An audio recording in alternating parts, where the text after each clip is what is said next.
La démographie mondiale explose et avec elle nos besoins en termes énergétiques. Dans ce contexte-là, la compréhension du sous-sol est toujours plus importante.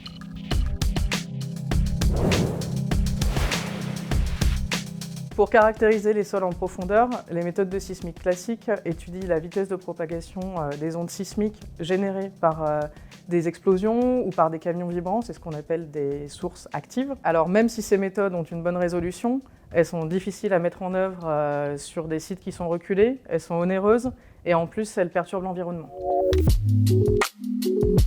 SysProbe propose une méthode d'imagerie sismique passive, plus respectueuse de l'environnement, qui s'affranchit de sources actives en utilisant uniquement le bruit sismique ambiant qui est généré par des vagues, par l'océan, par les tempêtes, mais aussi par l'activité anthropique.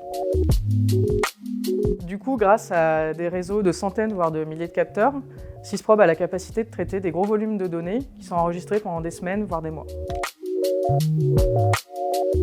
Concrètement, on calcule des modèles 3D de vitesse des ondes sismiques dont l'interprétation nous permet de mieux comprendre la composition du sous-sol.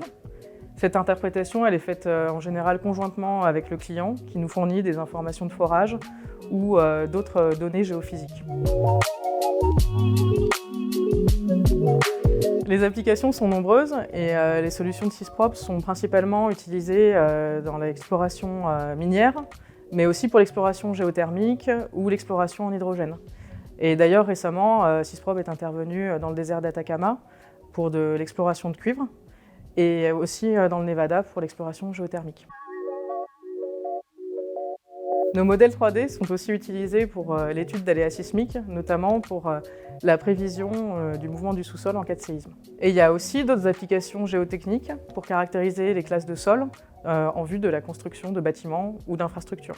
Enfin, il est aussi possible d'analyser l'évolution spatio-temporelle de la vitesse des ondes sismiques dans les sols environnant les tunnels, les barrages ou bien les voies ferrées, mais aussi pour les glissements de terrain. En résumé, en plus d'être simple à mettre en œuvre et respectueuse de l'environnement, la sismique passive est beaucoup moins chère que les méthodes de sismique classiques et permettent une exploration plus vaste du sous-sol.